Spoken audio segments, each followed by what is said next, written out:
Hi everyone. Thank you for joining us. Why is my head cut off? I look so tall. I'll just slouch. There we go. Hi.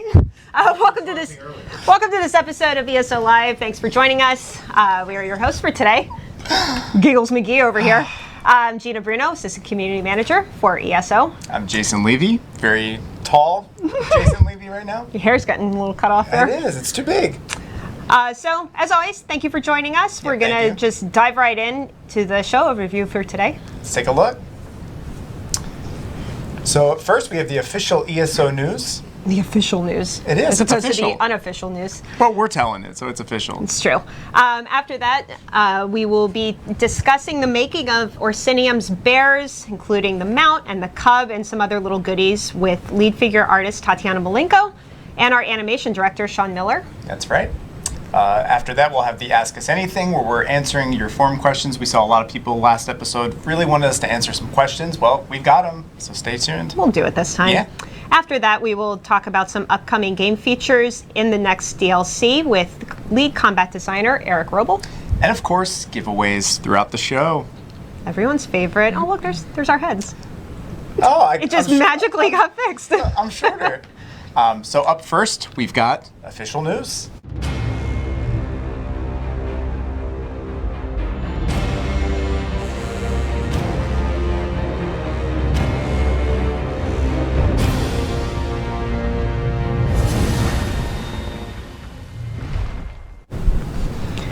You know, it's funny, somebody in chat just mentioned hoverboards. I just want to say, this guy has a hoverboard. No, he doesn't. And he dressed up as Marty McFly on Back to the Future Day. I mean, that's possibly true, but the hoverboard's not real. It's just a replica, so it doesn't actually work. So I just stand on it, and it doesn't do anything. You just use your imagination. Yeah. Okay, whatever. So it's a very exciting week. A lot of things happened, right? Like what? Well, I don't know. We released a PTS patch 2.2.2 last Monday, and we will actually be doing another PTS patch on Monday, what's the date? 26th? Is it? Whatever Monday is. I'm very good at the math. 26th. Yep. That will be our last incremental patch on the PTS before Orsinium goes live on PC and Mac. Which is the following week, yeah. Quite exciting. Yeah. There are a lot of fixes going into this incremental, about 10 pages worth.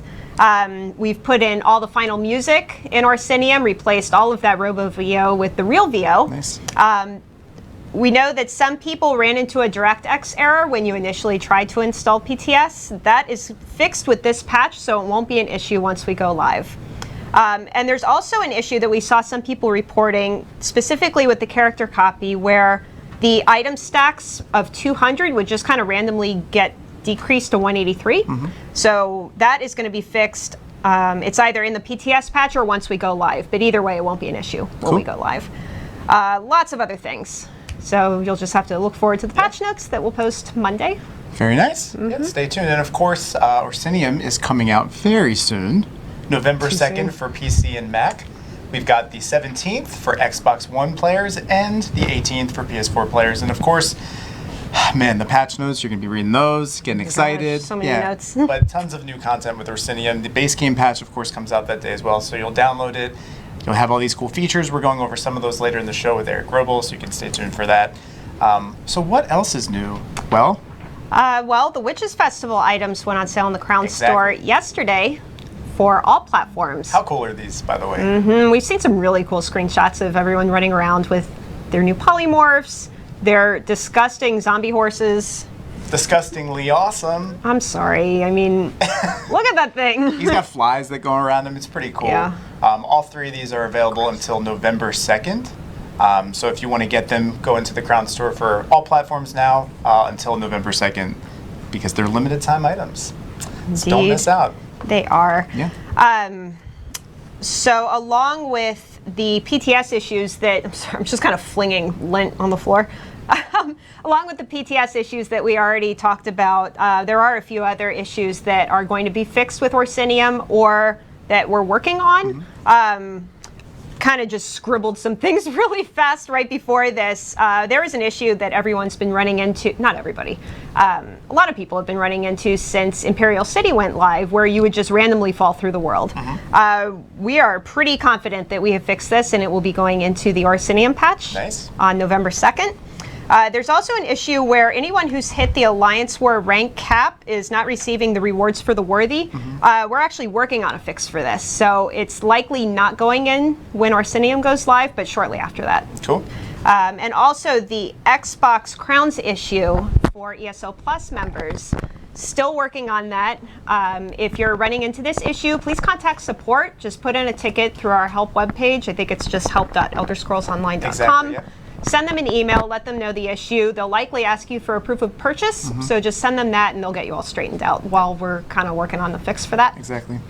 And of course, loading screens. Still working on that one too.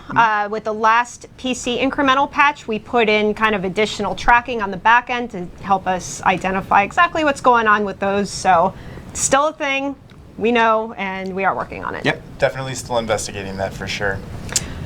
Well, we are just moving right along here. Yeah. We are going to get into our next segment, which is the Orsinium bears and art, goodness, and all that stuff. So.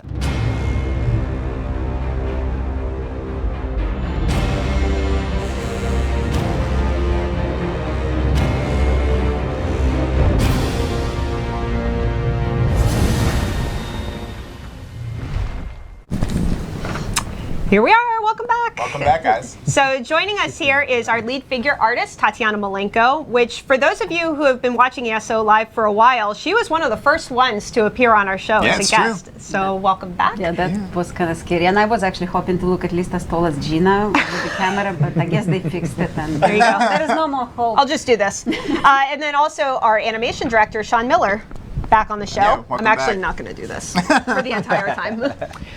So you guys want to just dive right into bear animations, Bear I fun. think is where we're starting. Wanted to talk a little bit about the bear because it's one of the new monsters that we put into Orsinium. Now we already have bears all over in Elder Scrolls, but they have a different role in Orsinium, and we wanted to do something special with them.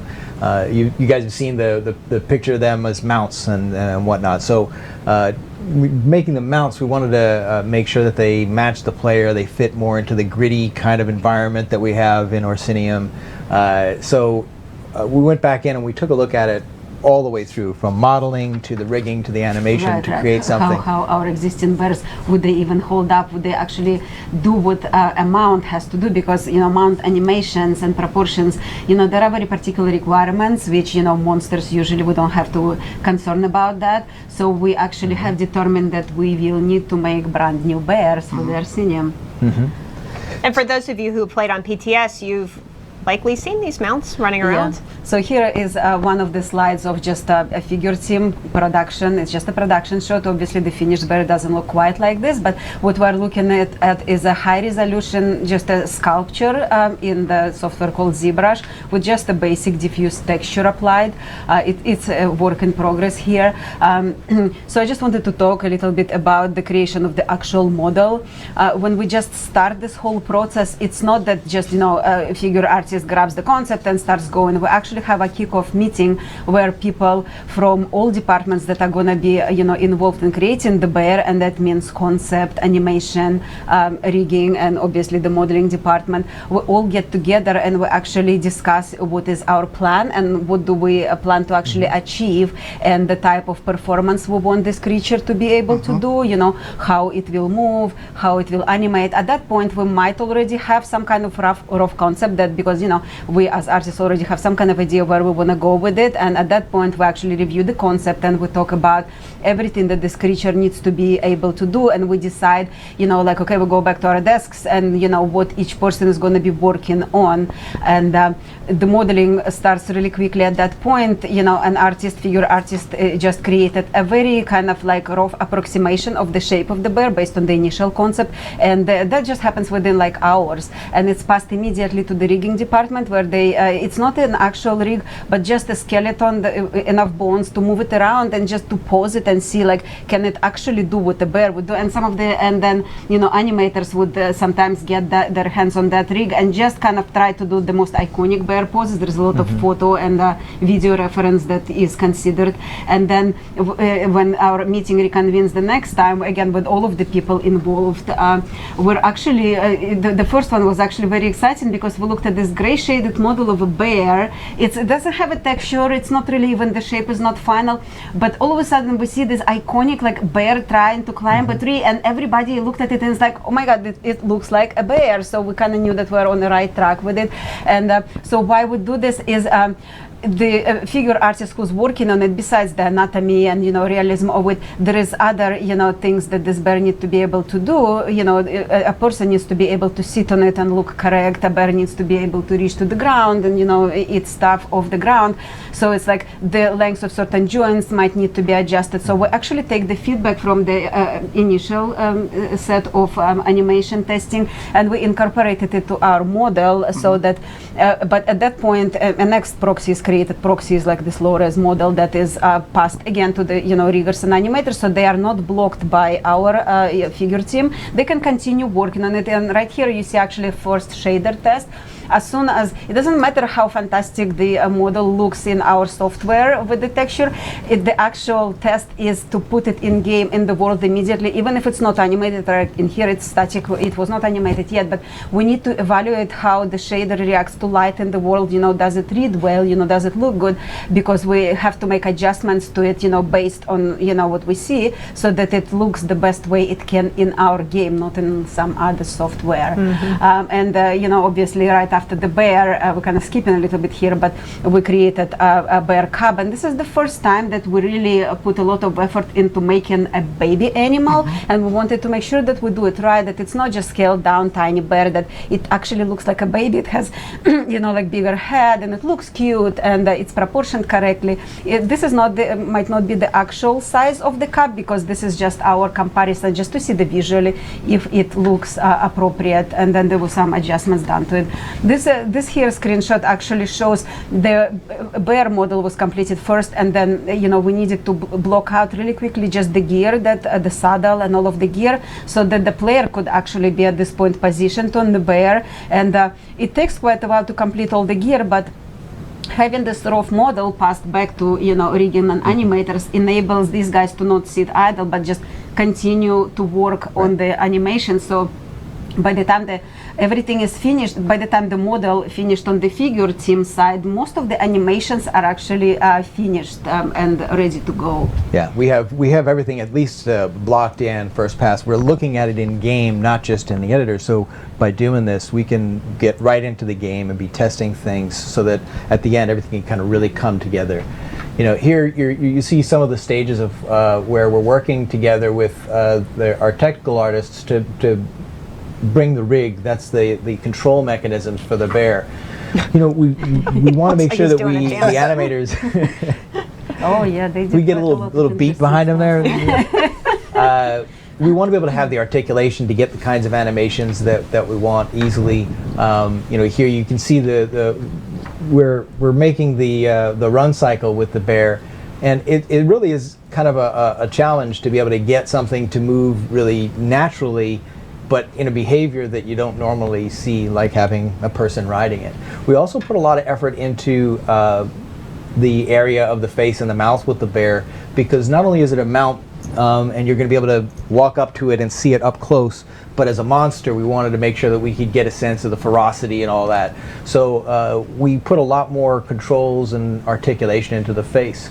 So you'll see we can animate the lips, we can animate the teeth and the tongue, and get different kinds of this actually because, you know, we wanted to have a custom rear back animation for this mount, because clearly it's not a horse, it can't just, you know, stand up on its hind legs. So it's the rear up animation is actually bear roaring, but we wanted to make it like really cool and realistic, which actually made it necessary for us to really sculpt this like really fleshy lips, and quite a bit of rigging actually went into like rigging the mouth so that the lips lips actually like all shake and shiver, and Yeah. then there's obviously the animated tongue and everything, so it actually looks quite realistic and interesting when Exactly. during the rear up animation. Yeah, it was super detailed. Like even. Yeah, you get the wiggly lip. Yeah. We But it's looked important at a lot of it brings it to videos life. of bears Yeah. growling at people. It's one of the neat things about real wild bear. Their muzzle just really You like gets. that? It's very animated. It moves a lot, highly yeah. movable. It's not like humans' face. I wish I Yeah. could do that, but like I don't quite, Yeah.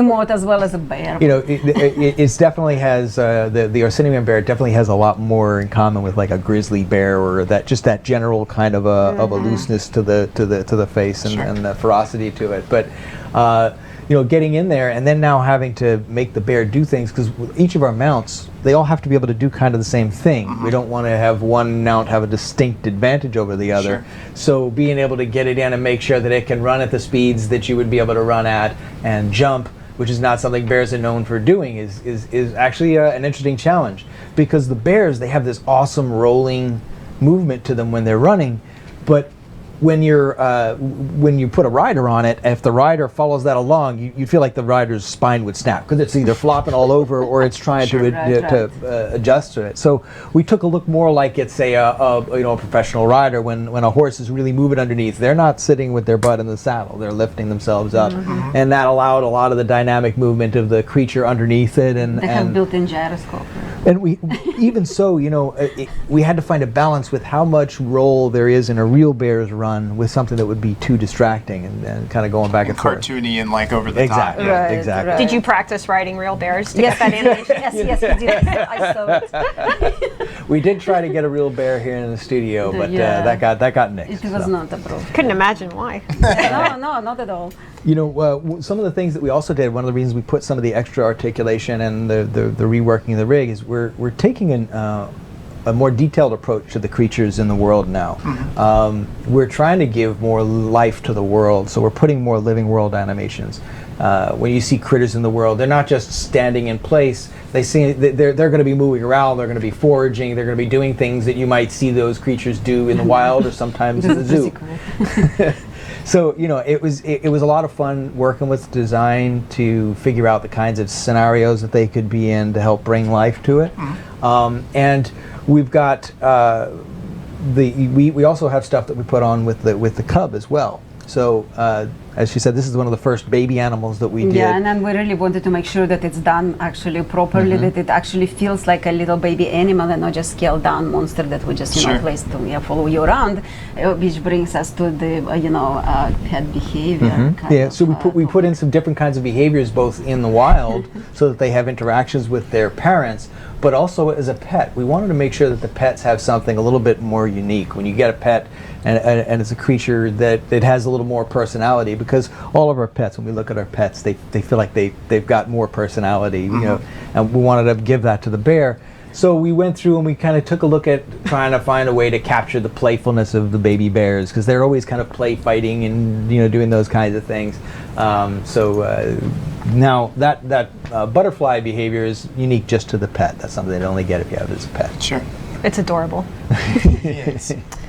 So we know that you also did some interesting animations for Alga, who was one of the main characters that you're going to run into in Orsinium. Yeah, that's actually part of that living world kind of a thing. We're taking a look at the detail of the characters. So the character team, they give unique dress to all the unique make characters. sure that they look kind of interesting. We give them hair adornments, that sort of stuff, body type, clothes. But we wanted to give more personality, something that felt a little bit different. So we took a look at not only the characters that are in the world, but specifically some of the special characters in the story. We want you to connect with them. We want you to be able to feel like they're a bit more different. And so what we did was we dug into their animation sets. We gave them more unique animations. And as part of that, our animation pipeline, we do video reference a lot of times to get performances. But it was really difficult with the animations for this character. We wanted to get this matronly kind of powerful, confident orc woman. We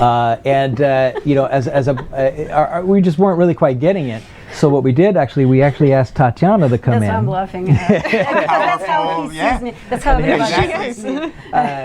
So we brought Tatiana in, and she was nice. I didn't have to come act in. for it at all. That's how she talks to all the other figure artists.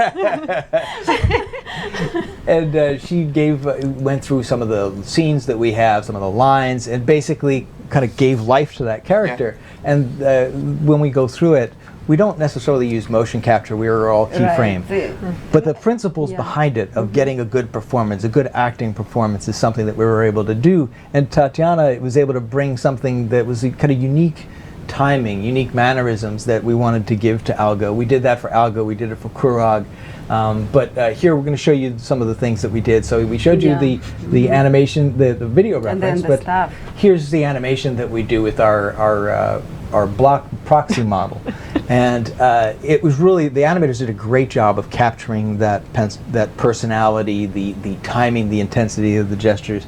It was also really interesting working with Tatiana because although Tatiana has some of a theater background, which made it easier for her to get into character, the character changes a lot based on different things. And when we were first doing it, we weren't quite capturing the intensity that we were looking for. Sure. And so we tried doing a couple of different things. Like initially we were using a lighter prop for the staff. Yeah, just stuff. It seemed like it's a right length. So, but it was just like this lightweight wood. So I thought, well, that might be a good idea. But it kind of seemed like it didn't give the gravitas to the character that it needs. She didn't feel powerful enough. And then I thought, maybe we should use a heavier prop, which was actually to my own detriment because I had to do it for like half an hour. We chose this super heavy stuff with. It was actually a barbell of some sort. Yeah. It was really heavy. I was really happy to see the end of this session because imagine me doing that. But it actually like completely changed the posture, and because Alga is someone who is like really overbearing, and she doesn't really think much of any other people but her son. And it actually kind of gave me the opportunity to actually change the posture where I actually felt more powerful doing that. And this is not obviously my voice that you hear, but I did have I did need to read some kind of lines that are kind of approximate what she's saying, just to give me motivation, like what am I trying to tell people. And there was actually something else interesting that we had to change in the performance. Sean was just kind of, for some reason he wasn't impressed with my acting skills, and I just couldn't figure out why, because I'm perfect always. But then you might have noticed that the English is not my native language. I don't know what did give it up. No, I don't think anyone Sean does. actually eventually he actually zeroed in on that fact, and he kind of saw me translating lines in my head, and he suggested that I just say the same lines but just in my native language, which is Russian, and and I switched to speaking Russian, and all of a sudden look, Sean got very excited, so I assumed that it actually kind of improved the performance. It did. The whole energy of the performance changed from something that she had to think about to something that just flowed, and the intensity. There is.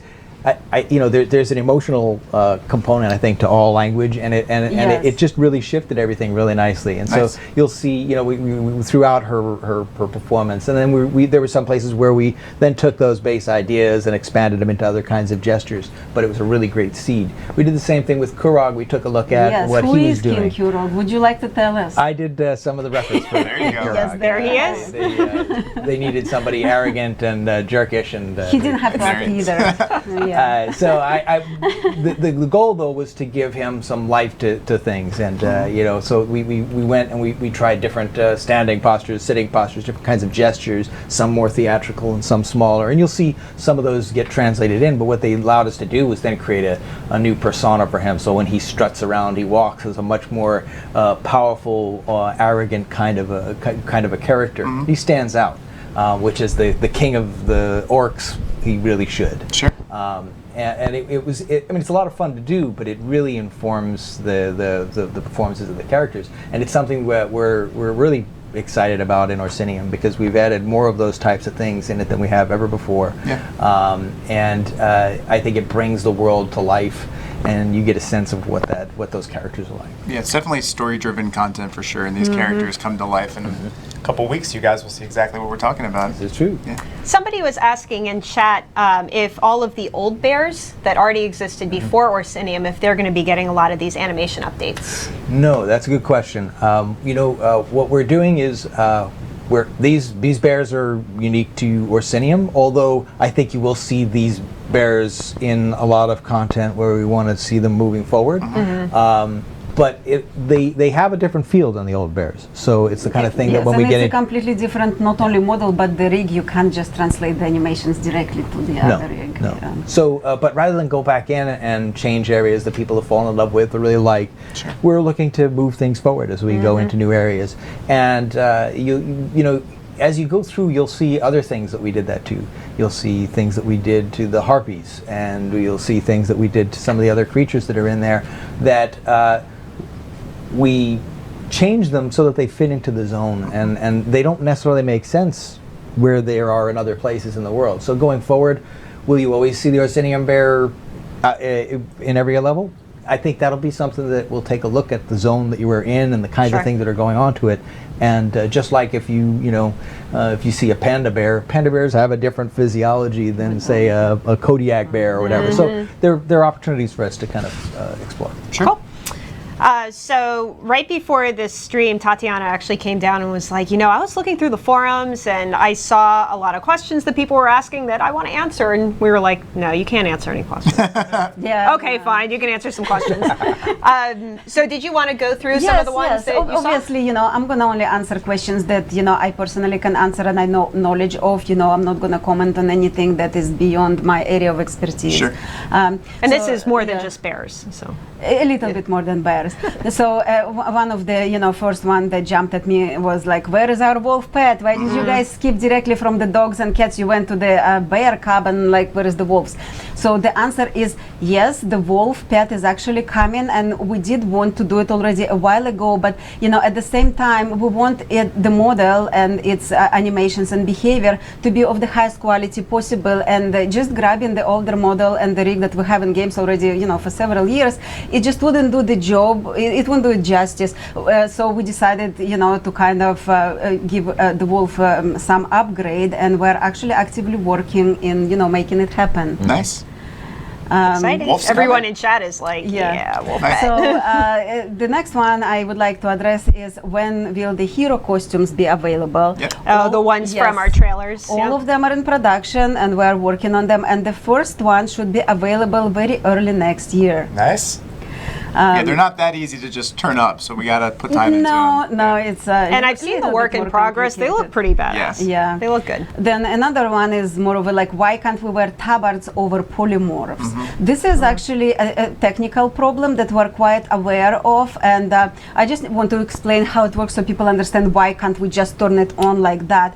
Because polymorphs, it has to do with the way that texture is drawn onto the character. We can have only a single texture sheet, and the way that the polymorphs are created and textured is distinctly different from playable characters on which tabards usually authored for. So it's not as easy as just grabbing a tabard and dropping it onto a polymorph. There is quite a bit of technical work needs to go into it, but we are actually looking into possible solutions in the future.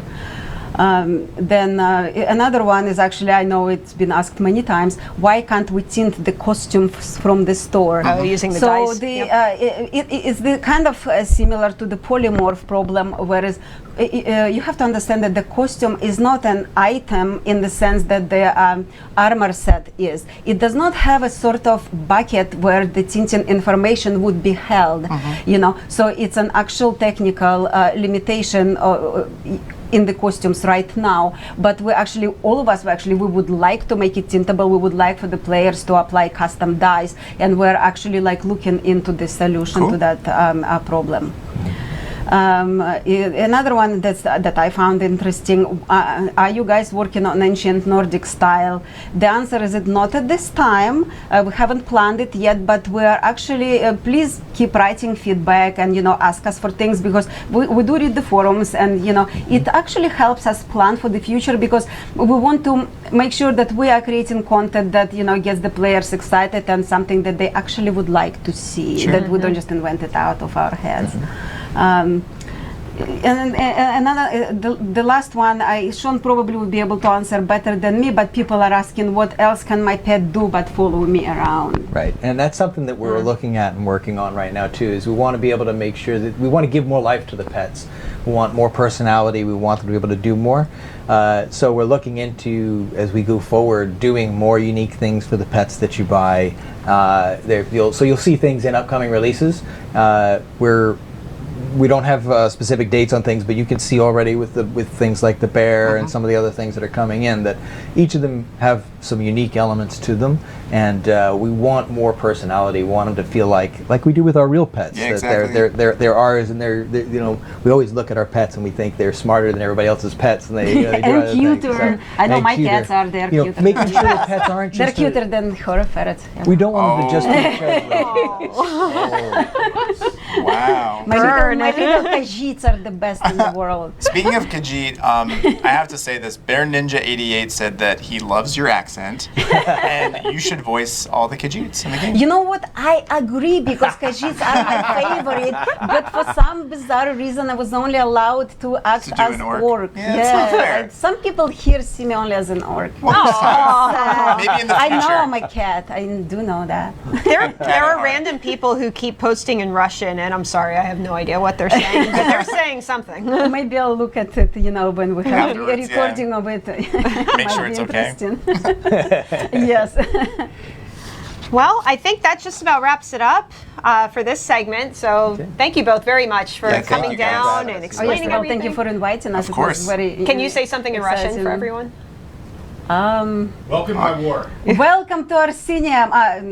Добро пожаловать в нашу войну. Ah, nice. Go ahead and repeat that, Jason. All right, well, we are going to move on to our next segment, which is Ask Us Anything, but thanks again for Thank you, guys. joining us.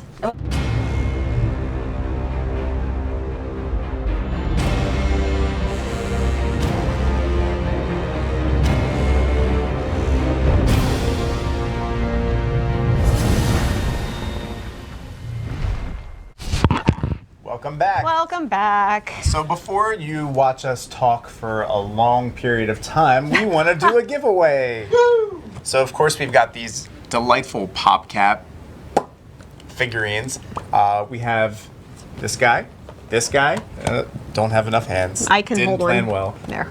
And this one. So of course if you do win, you can pick which one you want, the Breton, the Nord, or the High Elf. What's the key word, Jason? I think the key word, according to Kai, is weasel, because pop goes the weasel. And this is a PopCap. So type weasel into Twitch chat right now. We're going to give it a couple seconds and see who wins. Probably a couple more seconds. Maybe a couple more A seconds. few seconds.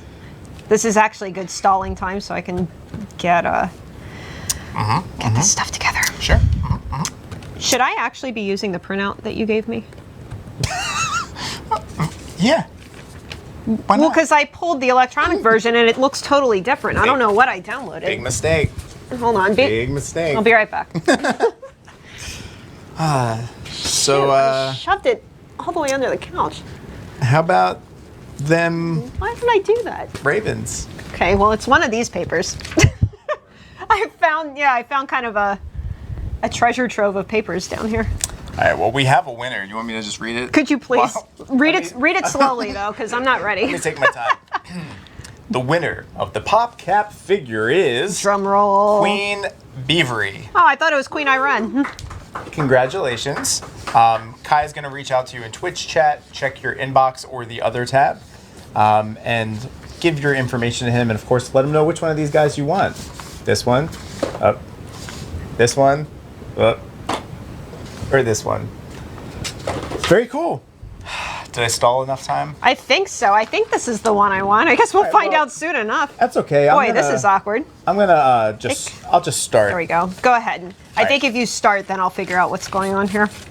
So, Ask Us Anything is where we answer the questions that a lot of you guys have submitted on the forums. So, if you're going through this segment and you're like, hey, I have some questions, well, head on over to the forums and look for the Ask Us Anything thread, give us your question, and the rest is history. So organized. I'm ready. So let's do it. Go ahead. The first question we have is from Kazi.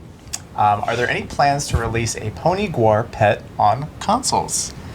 And we spoke to our team, and they said, Answer is?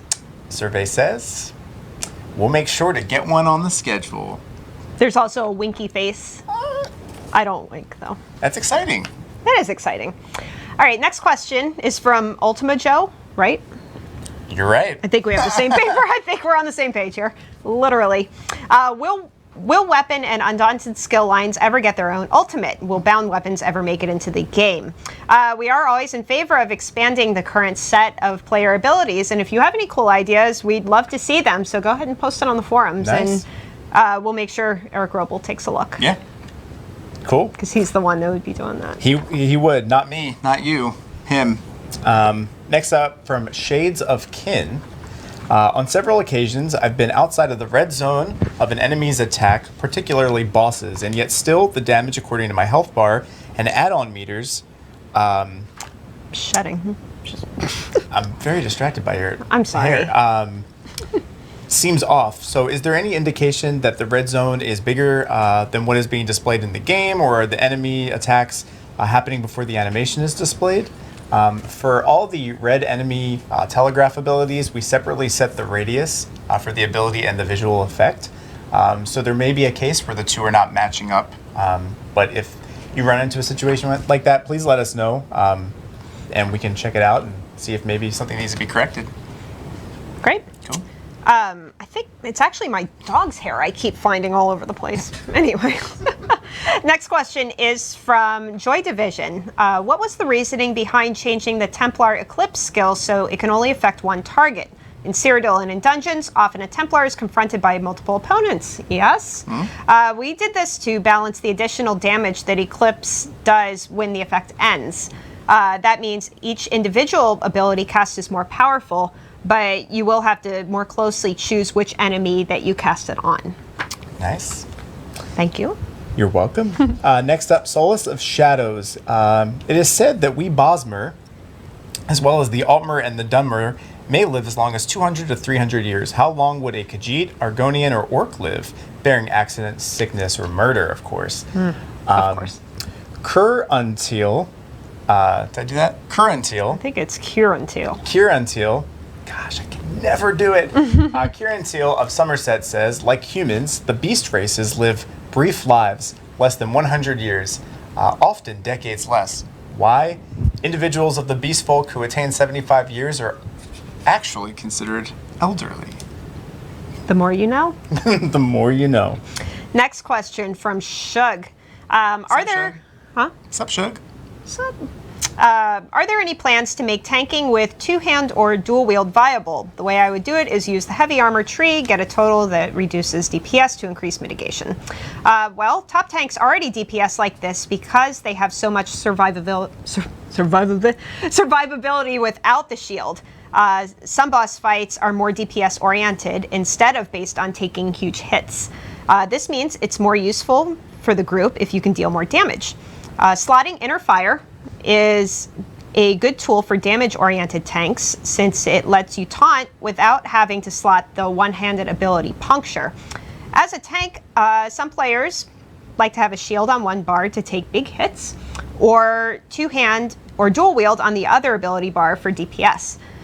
We do think the idea of having a two-handed ability that reduces damage but increases survivability would be fun. Especially since you could get healing from Rally and a damage shield from Brawler. Very nice. Got it. Got it. Next up, we have a question from Fuzzy Brick. Pretty great name. Will Nirncrux drop in Orsinium? Nirncrux is region-specific to Craglorn, but we have recently made it easier to acquire them by expanding which regions it can drop from. So it is now also available in Lower Craglorn. Indeed it is. Indeed it is. Next question. We are just moving right through these. Moving right along. Once the Japanese version is released, and in case you missed it, we are releasing a Japanese version of the game, will we be able to play with the Japanese audio while keeping the English, French, or German interface and text? The Japanese voice actors are awesome. It would be great. It would work exactly like all the other languages do. So if you change the language on your PC or console, the text and audio will also change with it. Nice. Easy cool. enough. Easy enough. This one's from Black Sheep Art. I always want to say Black Sheep Art, or I don't know what I want to say. Sheep part. Would you entertain the idea of a horse 2 players can ride? Possible crown store item upgrade or carry capacity upgrade? It's definitely a cool idea. It's just not something we are actively working on. But keep those ideas coming. Okay. Oh, this one. Next question is from Eloa, saying a lot of players, including myself, are not happy to see that the very rare glass motif to be sold in the Crown Store so early after the release of Update 7. I was more expecting it to be available in the Crown Store around the Orsinium release. Will you consider in the future to give more time for players to obtain valuable items before introducing these items to the Crown Store? Great question. It is a good question, and we definitely understood what you were saying as soon as we watched the video that you made. So the run-up to Imperial City was pretty busy for us, being that it was the first post-console launch game update that we had. And honestly, we just didn't give enough thought to how we would deploy the glass motif in the game and on the Crown Store. The release of Glass was planned long ago, and it was actually supposed to be released in the store and in the game at the same time. Somewhere along the way, the release kind of became staggered, and we didn't communicate this to our crafting community, which was a mistake. As you know, this led to lots of crafters spending time diligently gathering glass components, only to kind of just pull the rug out from under them unexpectedly, and that's not what we wanted to do. So, to answer your question, the plan is to allow crafters to reap the rewards of their labors for a fair amount of time before we allow others access to the style through the Crown Store. This will most likely align with DLC releases. So, as you expressed above, with the understanding that some DLCs, like Orsinium, may come a little more quickly on the heels of its predecessor and require a little bit of padding. We're also watching the motif acquisition rates to ensure that they're meeting expectations, and we're going to adjust those as needed. So all in all, we definitely appreciate hearing your feedback on this, and in this case, you were correct, Eloa, and we'll make sure to handle this better in the future. Yep.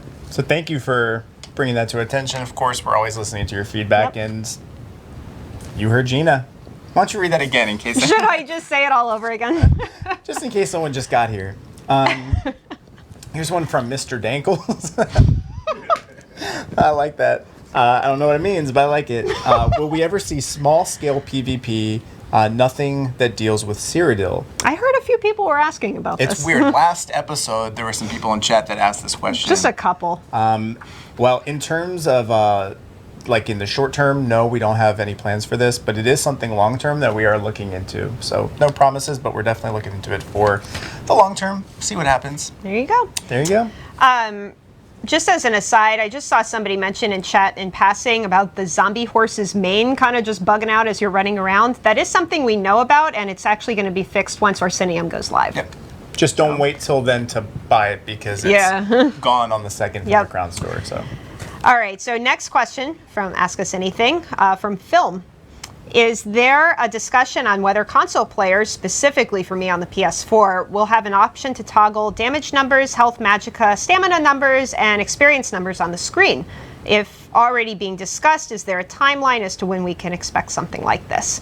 So scrolling combat text is coming with the next DLC. Not Orsinium, but the one after that. We're also working on updating the nameplates and the ability to show character names instead of gamer tags and online IDs, but that's going to come sometime after. The next DLC, I think, guess. Yeah, one of the next DLCs. Yeah. It's not clear on this, but it's not coming with Orsinium. How about that? Cool. Here's one from User. Can people bring their dogs to work at ZeniMax? And we asked Rich Lambert because I'm sure a lot of people here would like to do that. And he said our carpets wouldn't like that, though I'd love to bring my Great Dane. So I'd love to bring my dog too. I'm sorry. I mean, come on. What could possibly go wrong? What could possibly go wrong with a bunch of dogs running around with carpet? Next question from Furious Fridge. When are you going to allow some form of training dummies to be used for testing builds? We have talked about this on and off internally, and it always just gets pushed down on the priority list a little bit, but it would make sense to come in with, say, housing. Cool. Here's one from Conquistador. When you wear a hood, you get certain shadows from your hairstyles, and you also lose your adornment. Is there any chance that this is going to be addressed? We are in the early discussions on how to improve the hair and adornment system for our barbershop update, which will happen in the future. This could also be a bug, so we'll definitely take a look at. I know you submitted some pictures on the forum, so we can take a look at this specific instance. But yeah, if you notice anything like this, just let us know. We can take a look. All right, next question from Earn Cool. Is the Steam controller supported too for PC's controller support? Oh, gosh, I read that differently in my head. I apologize. We officially support the functionality provided by the Windows Xbox controller driver, but we haven't tested the Steam controller. Very nice. Haven't officially tested it. Haven't officially. We have one last one. This is from Hero of None. Why is the Morag Tong set a dark elf organization in origin in Redguard style? This answer comes from Naryu Varian by way of Lawrence. A lot of people love Naryu. They do. I'm just throwing that out there. And they said, "Shh, it's a disguise. Hey, move along, outsider. People are trying to do a job here." So, there you go. I know one of the questions that we put on Twitter recently, asking people what their favorite character was, Naryu was really up there. Yeah? As one of the favorites. Who won? Raz, of course. Of course. Everyone's favorite. Why not? I don't know that I would pick Raz over Cadwell if I was like It's close. doing like a It's Final close. Fantasy bracket of favorite characters. Like if those two were in the final four. I don't know sports, so I have to do it with ESO characters. But there you go.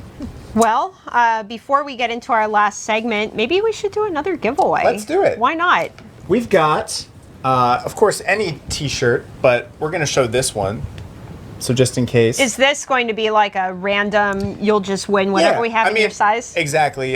Depending on what size that you want, we'll see what we got. But if, for instance, this awesome Old Mary t-shirt, which is awesome. Is it awesome? I think it's pretty awesome. Remember that first show that I ever did where I said awesome a lot, and then I went back and I rewatched it, Yep. and it was like more than 30 times? We'll sometimes do that after shows where we'll just go back and look at chat and see how they react to things. Oh, it was a and fun time. boy, there's sometimes where it's like, oh, you just say too many times, and now so self-conscious about it, but I don't know what else to say. So, Okay. well, we should do So, giveaway. in chat, we want you to type the word Oh, it just changed. Choice, choice. because you have a choice of random T-shirts that we have. In life, you have a choice. And we're glad you chose. I messed up. We're glad you chose you ESO choose Live. us. You choosed us. You chose and choosing. So we're going to wait a couple more seconds and see what happens here. Everyone with their choice. Everyone's got a choice in life. So I know some of the shirts we have the 3 Alliance ones. Yep. We have others that they're different Alliance ones than this one. They have like each of the Alliance faction logos on Yep. them. What do we else we have? I think we have some with just the game logo, but it really just depends on what does. size we have. All right. Well, you ready to pick a winner? Yes. I know I am. Pick me. I don't know who said that. I don't know who said that. All right. Kai, Well, the winner pick us up. Here he comes. is. Go ahead. Really? Cro-Magnon head. Congratulations, Cro-Magnon Head. You just won an ESO t-shirt. You just won a random T-shirt. So, of course, Kai's going to contact you in Twitch, inbox, or your other tag. And, yeah, let him know which shirt you want and what your size is and all that goodness. And Indeed. happy Friday. All right, so up next, what do we have? Some game features with Eric Roble. Cool.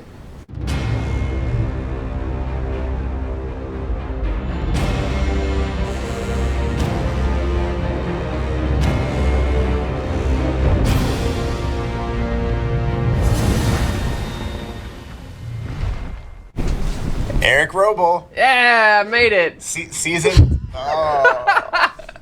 Right on time. Awkward. So, we have lots of features going into the base game patch, including, yes, including subtitles.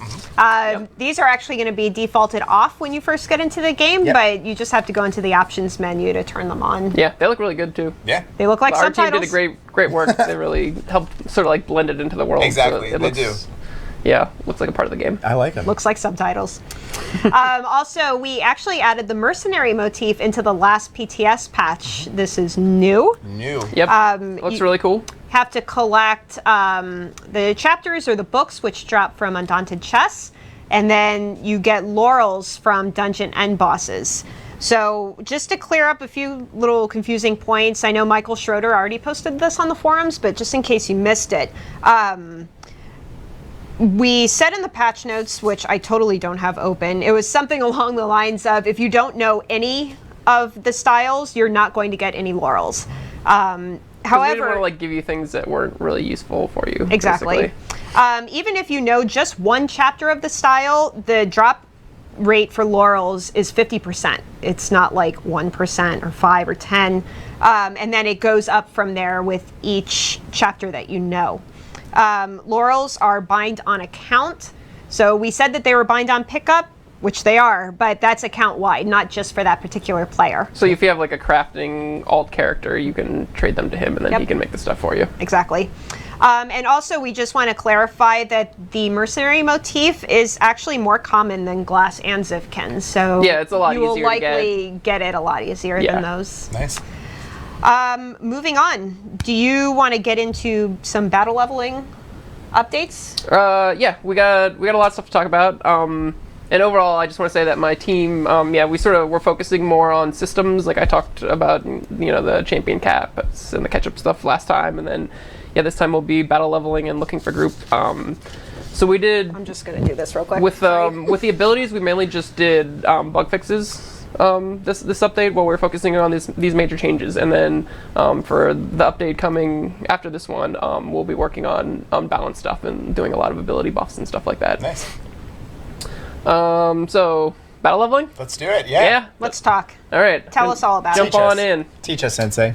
All right. So with battle leveling, we wanted something that would work well with the new battle leveling zones, because currently how battle leveling works on live, your character just has this little like cookie cutter set of stats where every battle level character has the exact same amount of health and the exact same magicka and the exact same stamina, which is kind of boring, and it doesn't feel like you're playing your character, it feels like you're, playing this other character that someone else, decided for you. Sure. So we wanted to feel more like your character, and we wanted people who were playing through Hrothgar to have a better sense of progression where they go through, they complete a quest, they get a new item, and that item is meaningful to them. Whereas before, it didn't care about the item stats, but now, you equip a higher level item, you actually see your stats go up. So getting into some of the nuts and bolts of the system, the character's stat picks. So when you level up and you get, you can pick one health, magic, or stamina to spend your point there. That will now be reflected in the stats of your battle level character. Cool. And to give you a specific example, if you have like a level 3 character, you would have 2 points to spend, and you spend 1 point in health and 1 point in magicka, so you've sort of distributed 50% in one, 50% in the other. Then when you get battle leveled, if you're battle leveled to vet 16, for example, then you would have, that type of character would have then 64 attribute points. So it'll allocate 32 of them to health and 32 of them to magicka. So it sort of creates the same balance and the same type of character you had before. Cool. And we're also making improvements to like lower level characters who, haven't progressed as much as a higher level character, correct? Yeah. So there's sort of the first aspect is the stat picks. The next aspect is the items and the way they affect your character. So if I'm a level 10 character and I have a level 8 sword, my sword is like 2 levels sort of like underneath my effective level. If I'm then battle level to 16, that would be like I would have a vet 14 sword. And the quality level is preserved as well. So if it was a green sword, it would have the stats of a green sword, whereas if it's a legendary sword, it's like I have, a legendary sword that would be vet 14 in that instance. So Nice. the gear you're wearing and the quality of it both matter. So it's a lot more exciting when you get, a blue sword at your level when you're going through and leveling up and stuff, which is really nice. And then you were sort of wondering about how the low level characters. Heck yeah. Sort of. Is there some sort of He was catch-up wondering. mechanic or something? Yeah, yeah. Not a mustard. I was gonna say it and I was like, no, we said that last time, but you brought it back, man. I'm gonna use it every time. You're brave. I appreciate what you do here. Thank you. We missed you last time, right? You weren't on the show. Yeah, I was in the back though, Yeah. He was sort of here. doing the He things. was half Yeah. here. Yep. You're doing all the hard work, the heavy lifting. We just get to sit here and talk, right? We just want to relish in whatever answer you have about the catch-up mechanic. So if you Woo! Man, we got jokes over here. Don't encourage him. go ahead. There was a lot of encouragement going on earlier. We had some good jokes. Anyways. You don't want to hear him. Yeah, so with this battle leveling, now characters who are level 10 are, playing in like Cyrodiil, right? They're battle leveled with their stats and with their gear. And they're gonna be weaker on a lot of fronts, right? Because they haven't morphed all their abilities, they haven't chosen very many passives, and their gear isn't really going to be as like fleshed out as a high level character, because potentially they haven't even gotten a helmet yet since they're so low level, or they're trying to like make a magicka based build and they haven't even gotten any like cloth gloves or something like that, Is that right? for me? Amateur Oh. noobs, that's what you're saying. If you need some water, go ahead. Wait, that way. We're not sharing. Yeah, that's not. You ever see Regis hand the guest his mug and be like, "Hey, how about you have some of my water?" It doesn't happen. Yeah, but I'm like taking it to the next level, right? I guess. So continue. A different level. Maybe not the next level, but we're going somewhere else.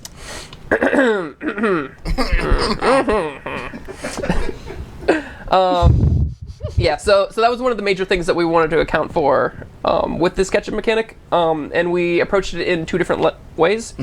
So the first way we did this was a flat bonus that we just gave all characters more health, more magicka, more stamina. I like that. And that bonus scales as the character's level gets higher and higher. So like at level 1 they have 100% bonus to this, and then it gets lower and lower. So at like level 30 it's half as much, so they get a 50% of this bonus. So that sort of helps make up for the fact that these lower levels have less of all these different things that sort of make your character stronger. And then the other thing we did is we added a % scaling bonus as well. It works in the same way, where you get less and less of the bonus the higher level your character is. And the reason we have these two different ones is the flat bonus kind of helps make up for a lot of the gear that the players were missing, for people who didn't even have a piece of gear equipped. And then the % bonus sort of helps with the way in which you've already customized your character.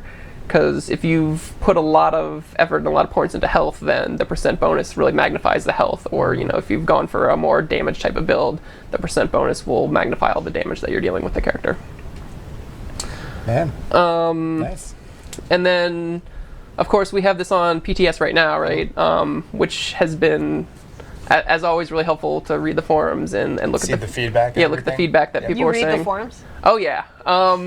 I really want to start posting on the forums. I haven't been doing it because there's just all this crazy stuff. But you're taking it in. Yeah. You're reading. Yeah, I definitely every always day. read all kinds of forums, and not only do I spend my time going through, but other people will be like, hey, have you seen this cool thing, or this or that. So I end up getting to see a lot of forum stuff, which is good. That's good. Not all the stuff we can react to immediately, or not all of it is relevant, but we at least take it under advisement when we're making our design decisions. That's good.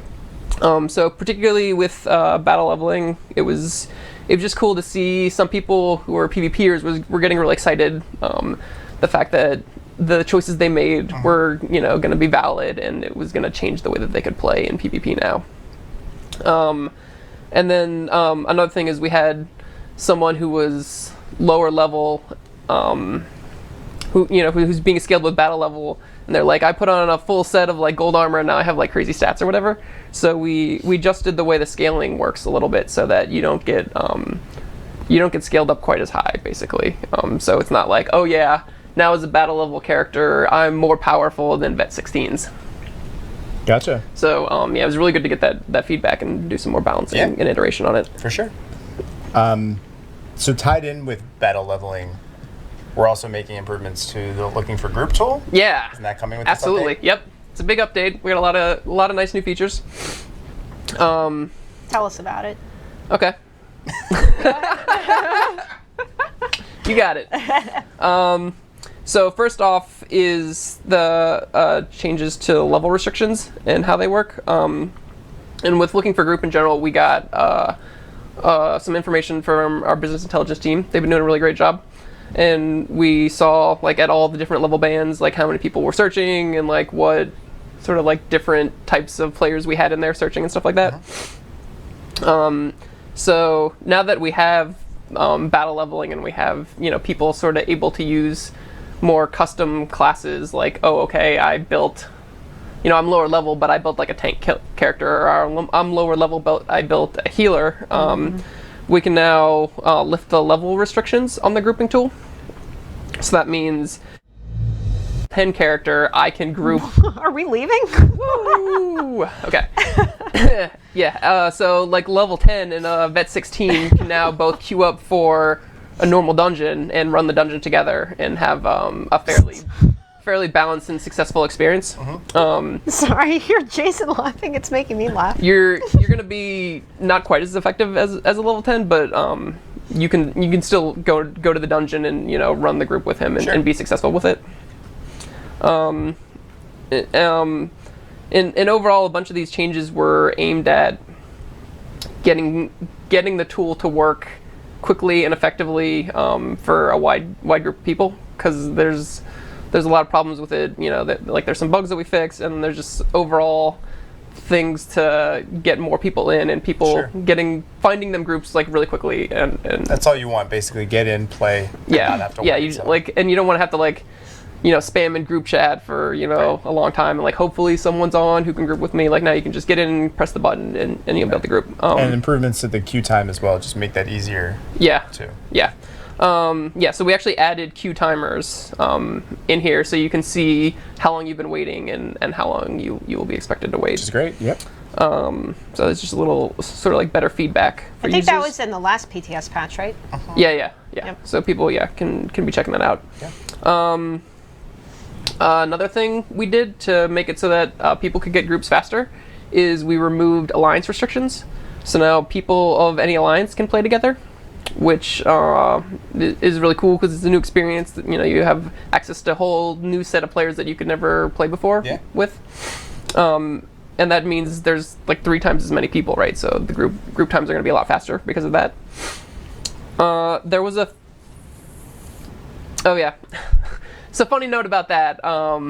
We were testing this feature, and there was a slight bug with it where just a minor issue. That usually means it was a really bad one. I'm a little sarcastic at times.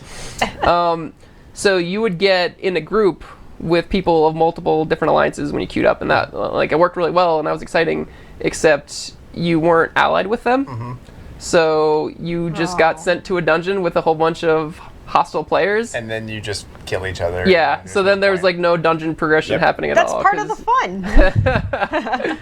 And even if you were, right, it's like, okay, I'll run in here, and fight the monsters, and then someone's like throwing their AoE on top of you, and they're killing you and the monsters at the whole time. So like, nice. It was kind of insanity. And then there was the last thing that we kind of talked about and we were interested in doing.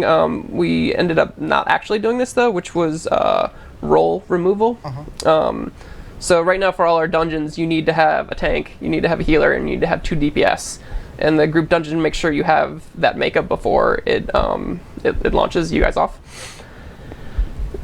So, in general, in our game, there's just like less players who play tanks than they do any other. So sort of the data we had, it was, you know, a bunch of healers and tanks would all get put into groups, but then there was a whole bunch of DPS left over. So we were considering allowing just 4 DPS to group up and just go into a dungeon. And that would make the queue times basically 0 for everyone, right? Like with these 2 other features, like as long as 4 people are in the queue, they just go, they get their group, and they just do it, right? So that part about it is really cool, but we didn't want to set people up for failure, because these at Vet 16 for the average player, like the dungeons are still pretty difficult. Like the bosses hit pretty hard, and like you need to do a lot of healing. You need someone to be able to absorb those big hits. So we kind of wanted to keep the core gameplay experience as well of, you know, having a tank and having a healer. So that's something we'll be evaluating in the future based on sort of feedback and looking at how often groups are getting formed and stuff like that. But and we would probably need some sort of special case rules too for groups of all damage dealers. So, Cool. So something we're looking at. Yeah, we'll continue to evaluate though. Nice. So there's people in chat kind of asking if we'll ever be able to group cross-faction outside of the grouping tool. Oh, you guys jumping ahead. Sorry. Jumping ahead. Sorry. Trying to integrate a little bit. All right, no, I like integration. So I'm pro integration. Yes, the answer is yes. That was with all these features. We could have waited another update and made like a larger, more robust sort of set of changes, because we do have more planned. But we wanted to get this in as quick as possible for people to play and group and use the tool. Just at least the first iteration. Yeah. So like our first sort of priority was like getting people using the tool and getting it to work quickly. So yeah, we have a bunch of updates planned. I'll go over those in a couple of minutes. But yeah, that's definitely like a highly requested feature, because you can be in a guild with other people and you could be talking to them, and like these are your friends, and it's like, hey, let's play content together, but we can't. But soon you will. So yeah, you will soon. It's definitely the top of our additional features that we'll be adding in the future. Sorry, jumped ahead. Go No, ahead. that's fine. That was a good interruption. Yeah, any more questions, actually, you can just fire them I'll off. just interrupt you Yeah, every no time. big deal. Another really nice feature that we got in with this one is the jump to dungeon feature.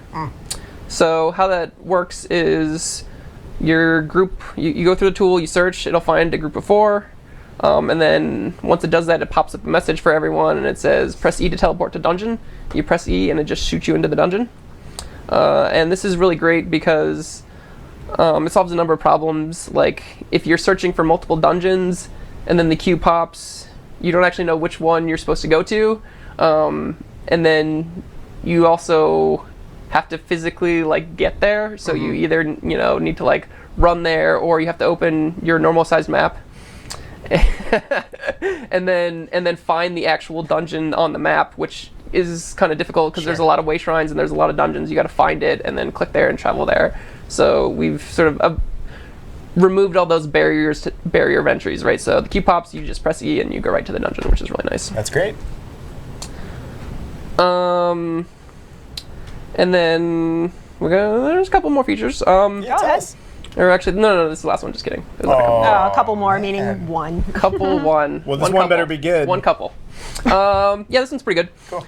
So the last one is a group buff that you get for using the looking for group system. So you join with your group, and then you're all just really strong and buff, right? Isn't that what you're talking about? Get strong. Am I off? No. Oh, okay. That's pretty good actually. So you get a mitigation bonus where you take less damage if you use the group tool, and you also get a bonus to your weapon damage and spell damage. Cool. So that means your heals will be more effective, and as a damage dealer, you'll be dealing more damage every hit. So an Is this incentive going- to group.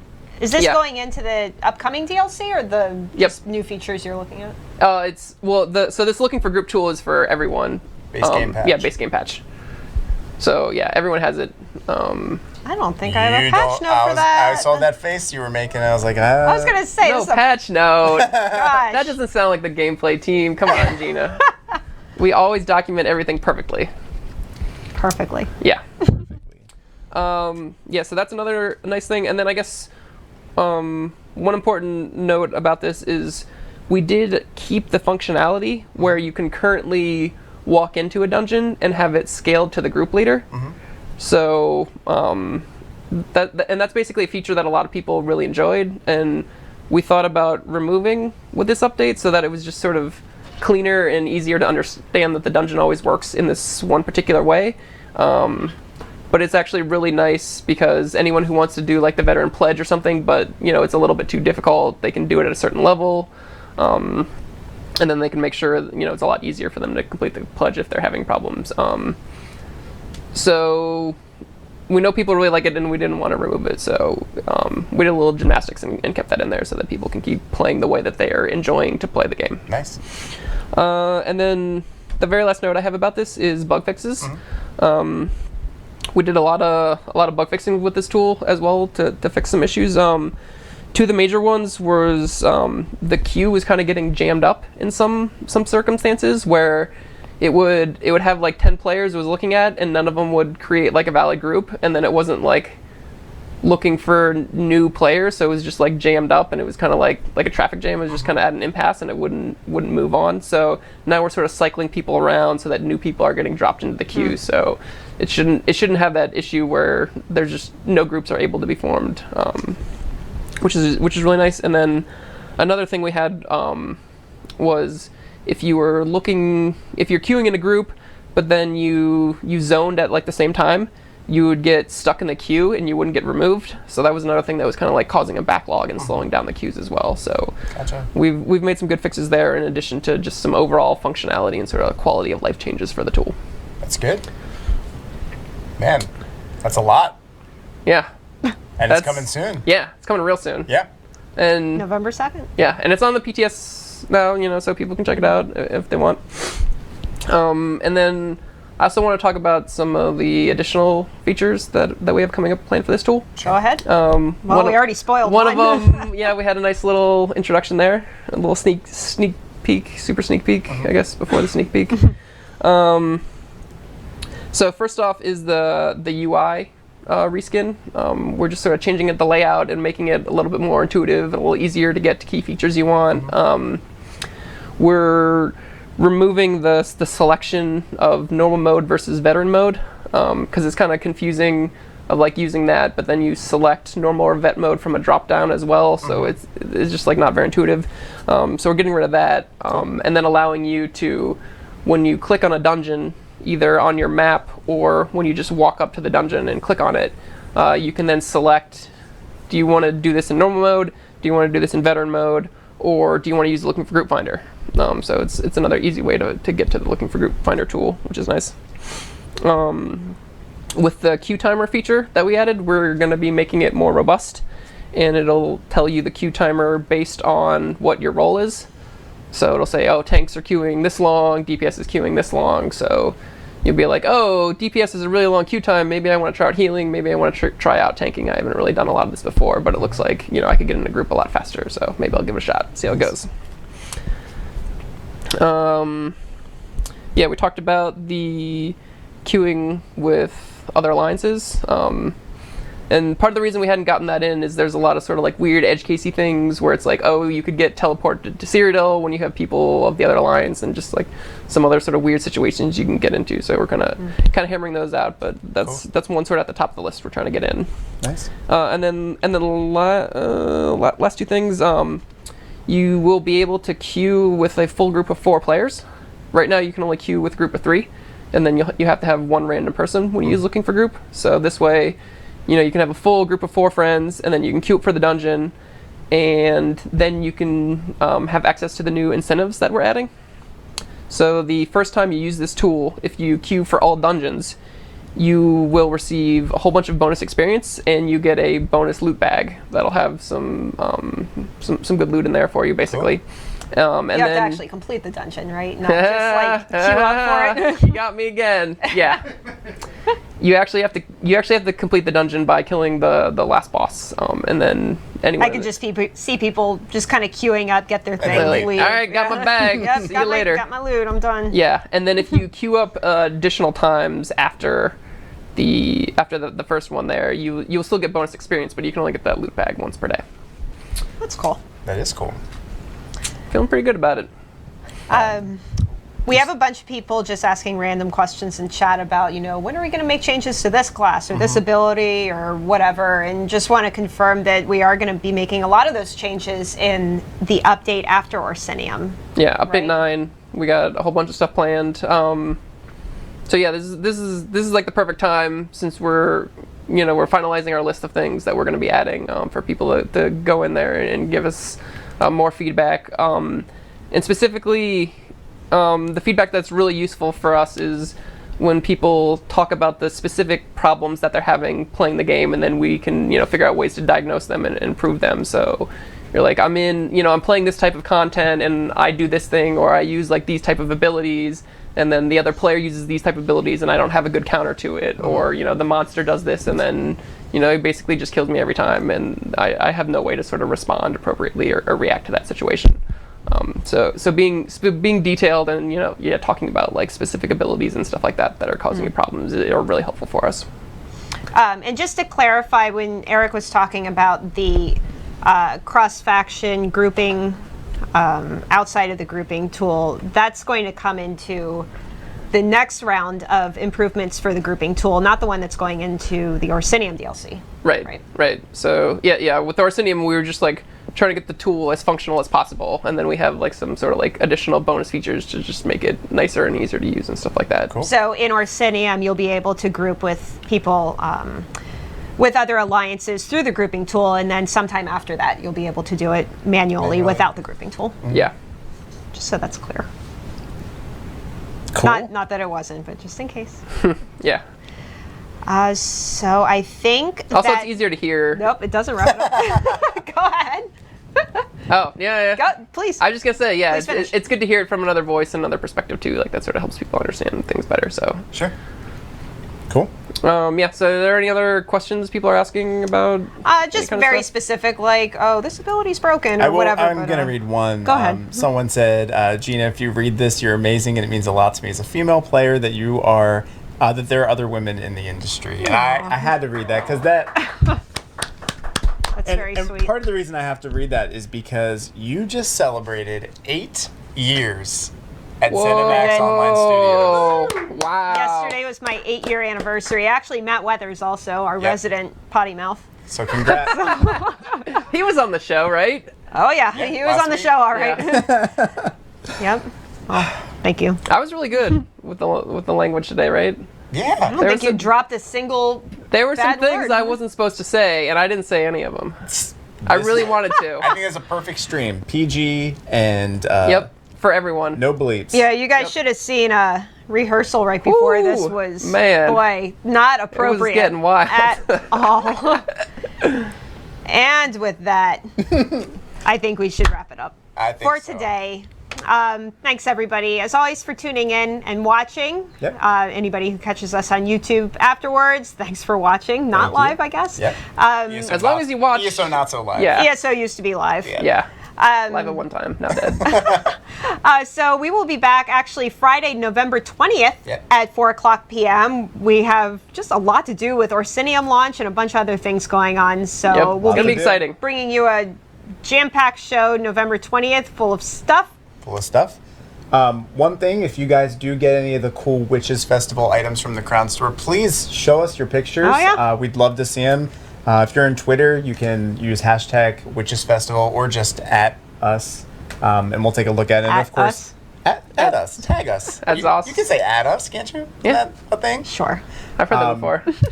Or if you're on the forums, of course, share your pictures with us. But we would love to see them. And you only have until November 2nd, so Better hurry. That's Better hurry true. up. And as always, we love to see any of your other creations, whether Of it's fan art, screenshots, what have you. Yep. Shoot us an email at community@elderscrollsonline.com. That's the one. We'll take a look. all right. Well, thank you guys. Yep. Thanks again for tuning in. We'll see you next See you time. guys.